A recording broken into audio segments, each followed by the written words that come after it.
A few hours later, the party noticed a transition in the landscape.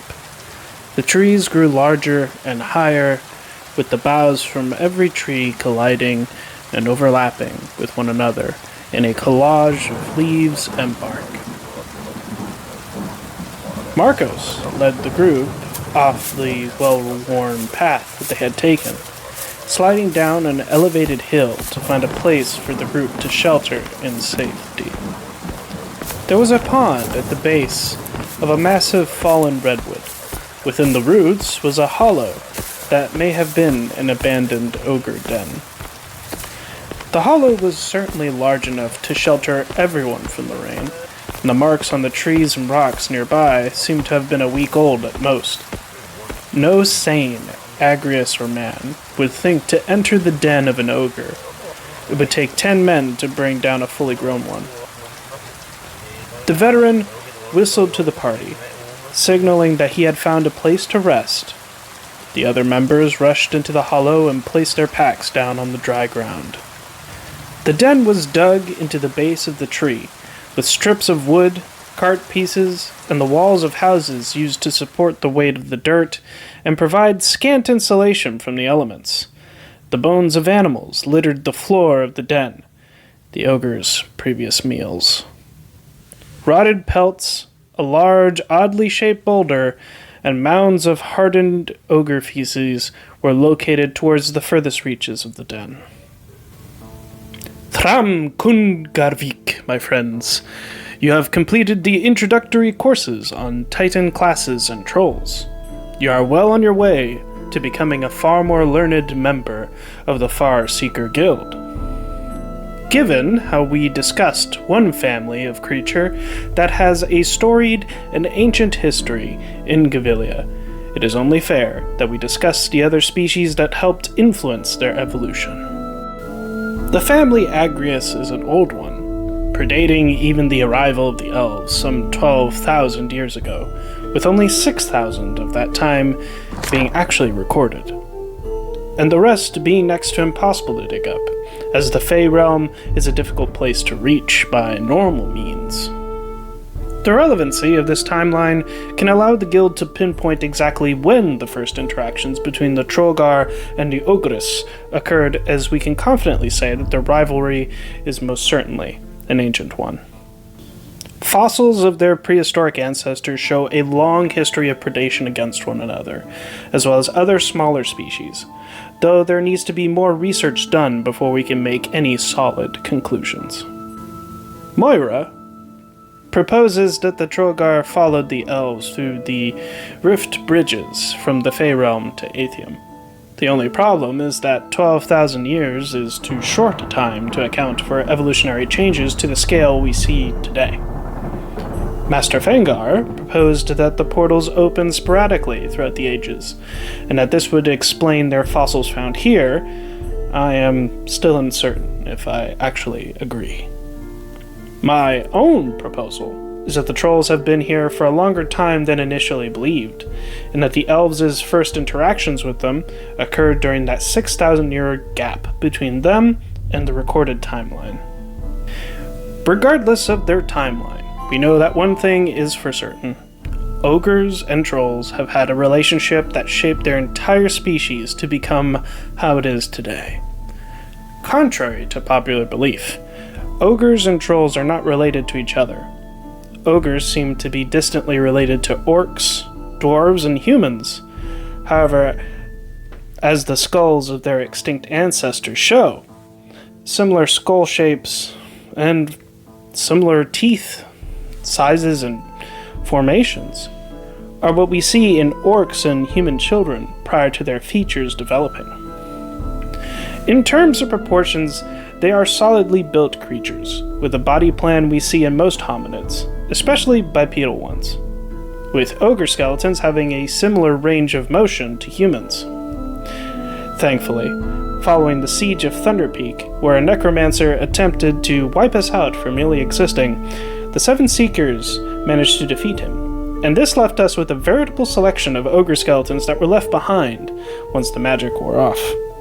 It took a few days to find the right parts for reconstruction, as most of the ogre skeletons were damaged from the battle and heavily modified by the necromancer himself.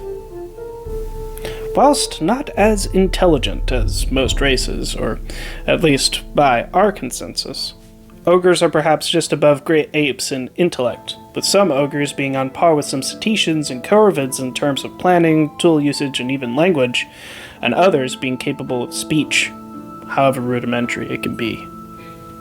This does bring something worth mentioning. You may have noticed that I and other members of the guild refer to ogres as sentient, and not a civilized race. They are placed in the Atlas subclass, which is reserved for creatures of similar intellect. This is due to the fact that despite their language, tool usage, and tribal groups, ogres lack true civilization, or abstract culture. They are instinctual creatures and are reactive rather than proactive. They do not form large-scale societies, and some species of ogre would have no qualm in killing the other if aggressed enough. However, due to the conflicting evidence that we receive, as a good chunk of the ogre population that we see tend to wear pelts and clothes and carry jewelry, it is entirely up for debate. Ogres, even in their most intelligent form, may be bound to small nomadic family groups without the ability to create stable communities or large social structures. They might use tools, but not craft new innovations or improve upon existing ones beyond crude weapons or shelter. Sentient races have laws, ethics, and morals that govern interactions, while ogres may operate purely on dominance, territory, and survival. Even if an ogre is raised by sentient beings, they may struggle to integrate into structured society. Whether or not this will change, given a few more hundred years, is still very much up for debate and speculation at this point. Thus, we shall leave that topic alone. At this juncture, we should list the common traits that are shared in the species that sets them apart from other animals within their weight class at least. Ogres are bipedal, with pillar-like spines and leg bones to support the enormous amount of weight and bulk that they carry, which is good as they can hold their own against similarly sized creatures, but this comes at the cost of speed and turn radius. Whilst indeed an ogre can catch up to a human in a few very large steps, sudden turns or even a head start may cause the ogre to give up, as the energy spent to pursue prey is not worth the effort. Though, if you give one a slingshot or a club, that may actually turn things into their advantage. Ogres have a great amount of muscle mass, which is due in part to having been both predator and prey to the other apexes that it lives alongside. Their fat stomachs may seem like a weakness, but do not be deceived, as they have a protective layer of fat and muscle in their stomach that forms a sort of organic shield that grows in between the layers.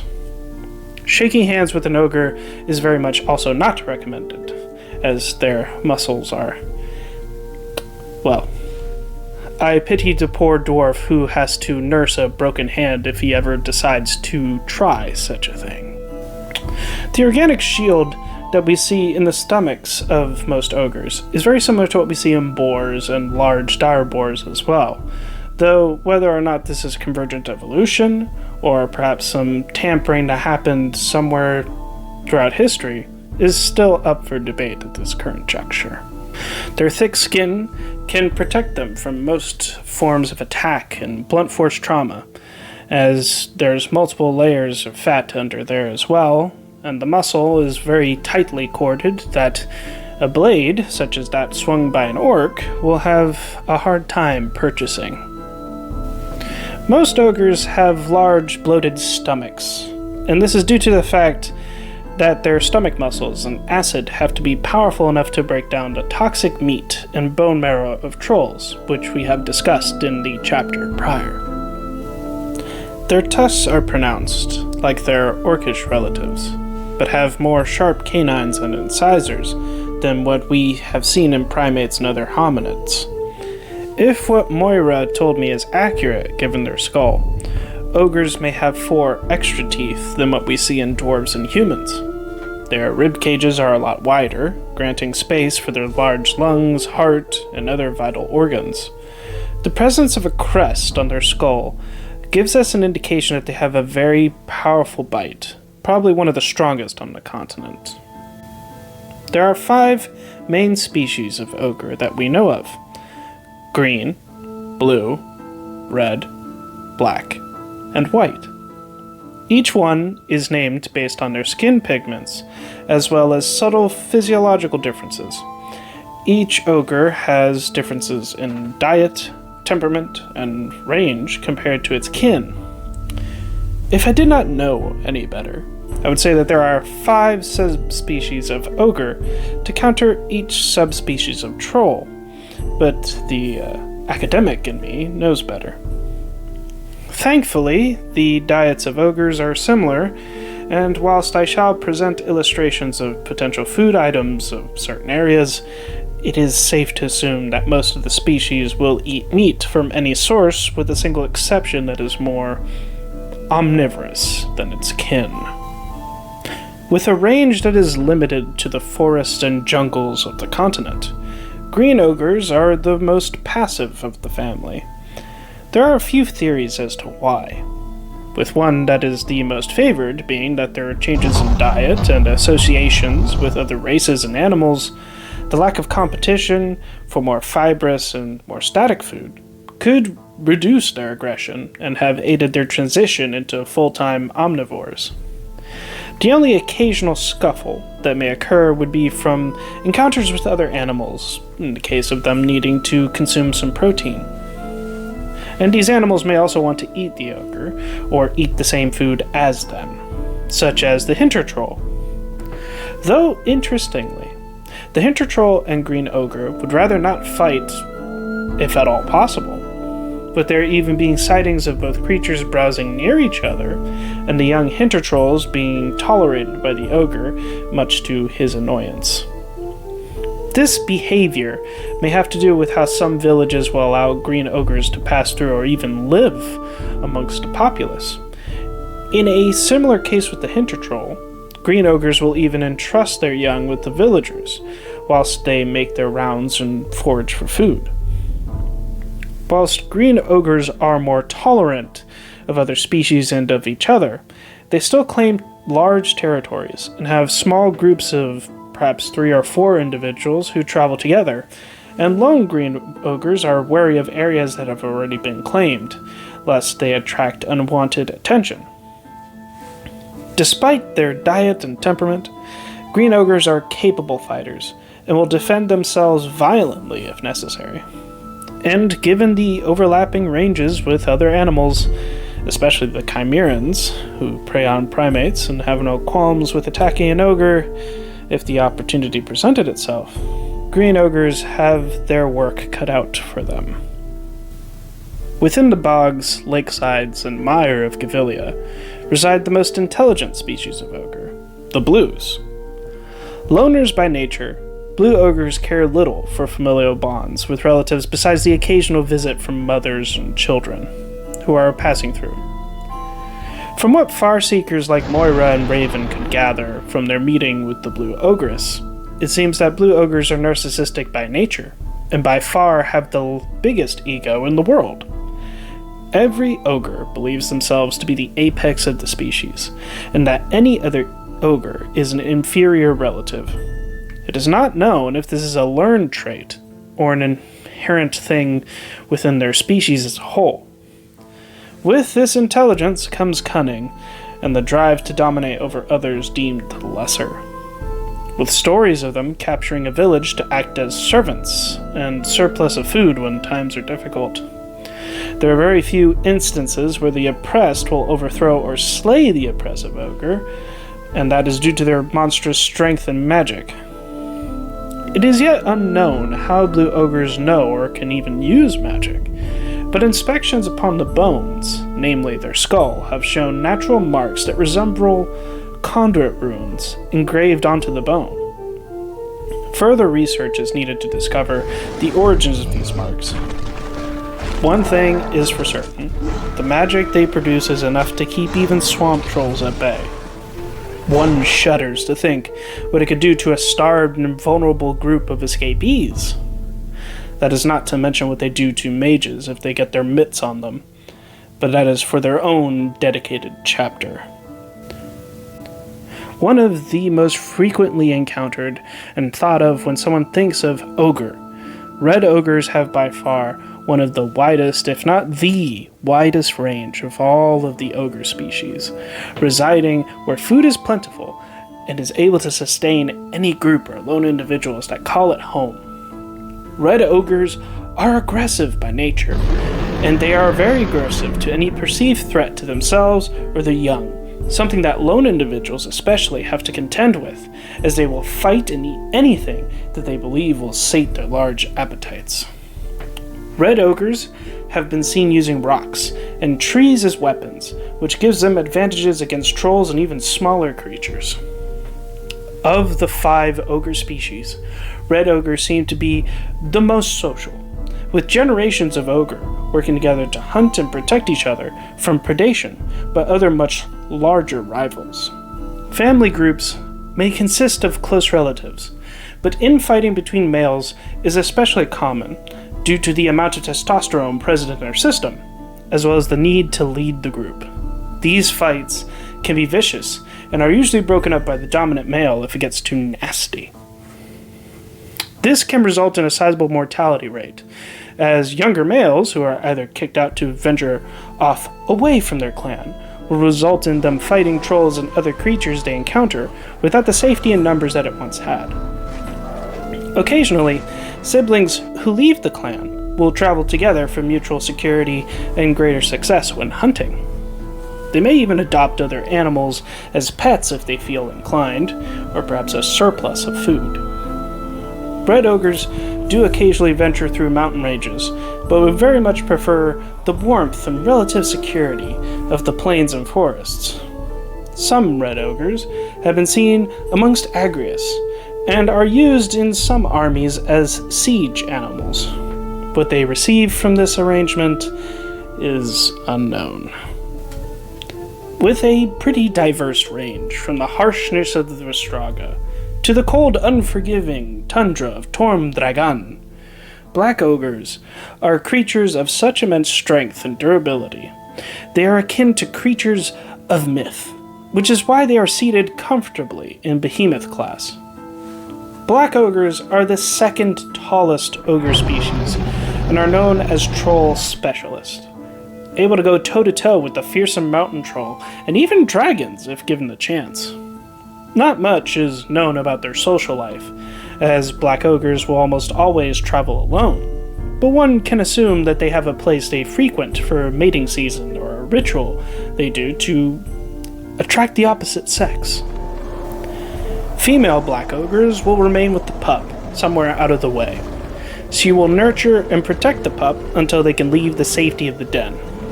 The fathers will remain within the area, occasionally providing fresh kills and protecting his mate should she encounter a much larger and more dangerous foe. Black ogres are some of the best fighters of the species, and just their mere presence alone will cause most creatures to flee. With darkened skin, bony groats, and powerful lungs that can filter out ash and snow, a black ogre is resistant to harsh conditions and can shrug off direct dragon fire from dormant dragons. They wander from place to place to find sustenance and perhaps a mate throughout their life. In fact, it is noted that black ogres are one of the few species of ogre that can actually swim effectively. Their resilience and power has made them creatures of respect and fear, for seeing one may not be a good omen, and they have no qualms with raiding a village for human meat if given the chance. Early elf cave paintings depict black ogres as creatures to fear and bringers of death, whether this is by scaring predators and prey to their settlements or through active predation. Black ogres are a creature to be wary of. It is best to steer clear.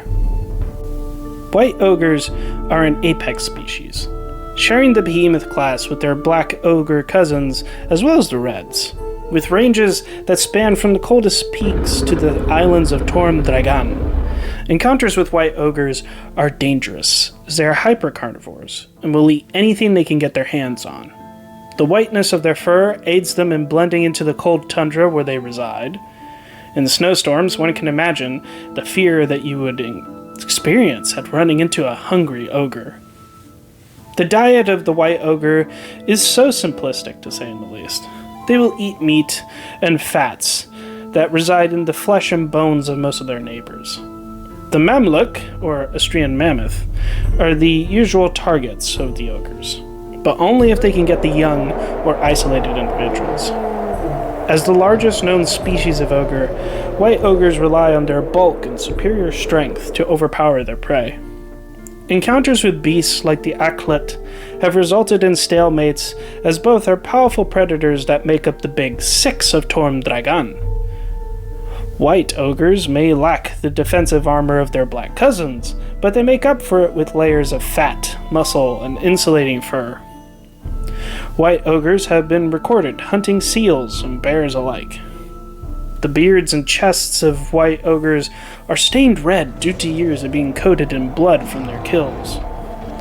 Due to their overlapping ranges, battles between white and black ogres have been recorded, where both will prey on each other's young for sustenance in the cold. White ogres are loners by nature, claiming large swaths of land as territory. Should two encounter each other, they will rumble and pound their chests as a warning. Then they exhale large amounts of hot air from their noses to produce steam clouds. The larger the steam cloud, the more fit the individual.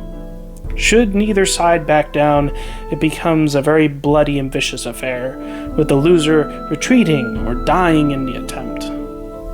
Males have been noted to grow flanges once they become subadults at 3 years old. Not much is known about child rearing due to the dangers involved. It is yet unknown if they have the ability to swim, but one can assume by their presence on the continent that such a skill is possible.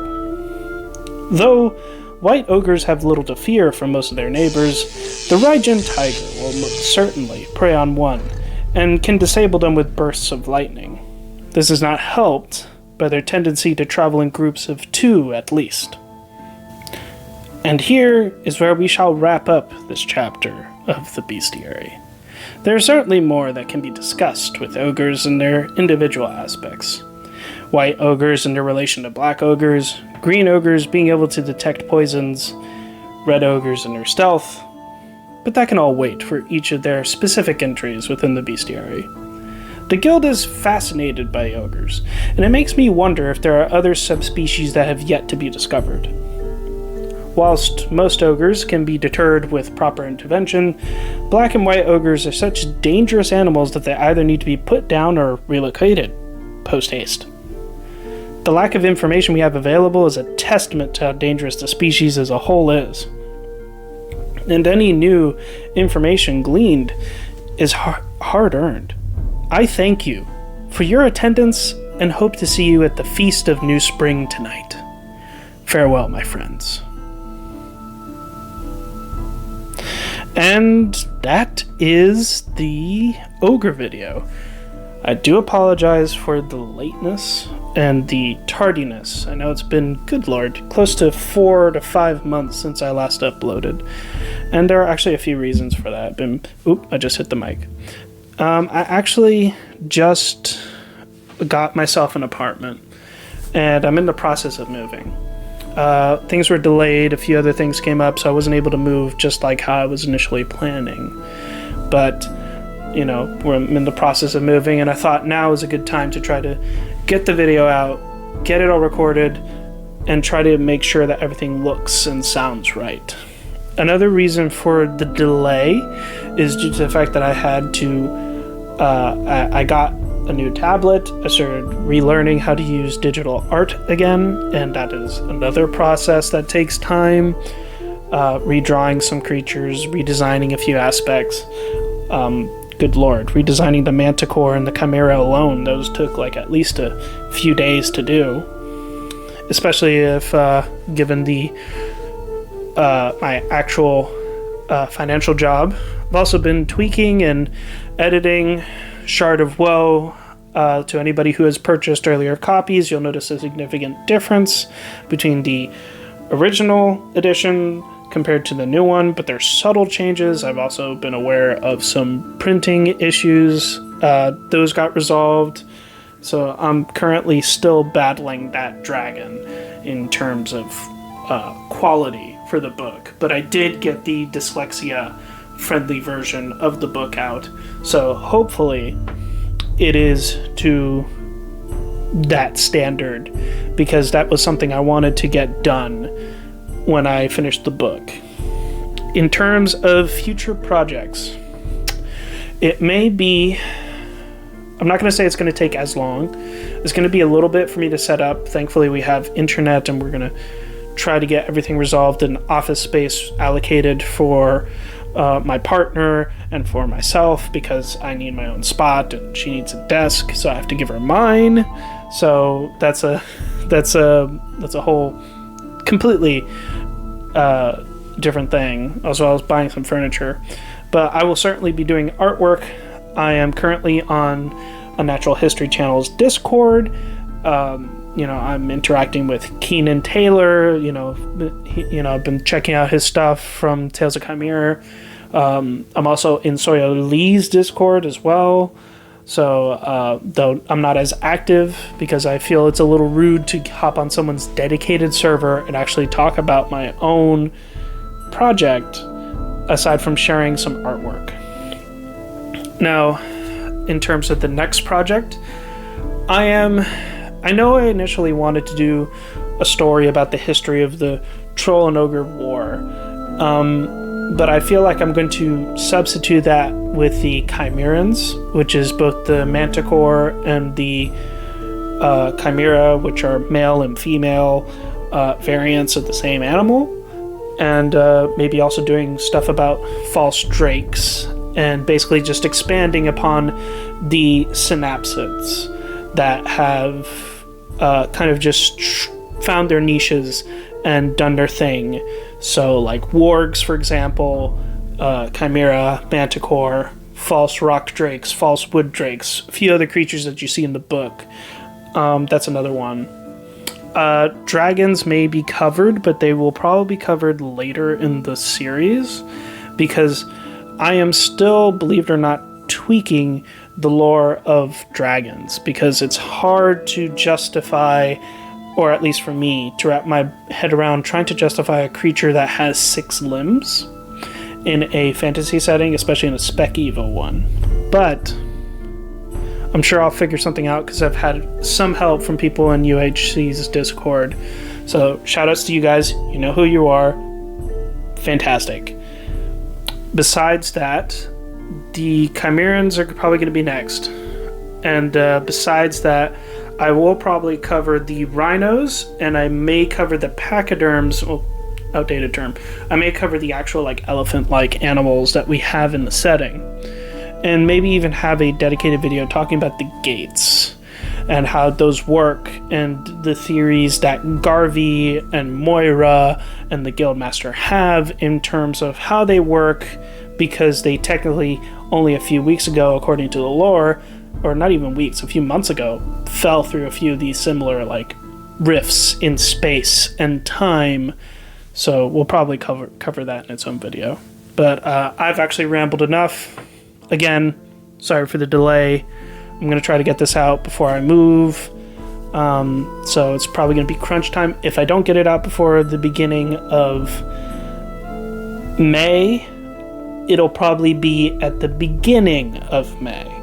So just to give y'all a little idea of timeline, you know. But with all that being said, thank you all very much for watching. I appreciate you taking the time to listen to the ramble and watching the video, liking, subscribing, all that other good stuff. I'm gonna skedaddle. So yeah, have a good one.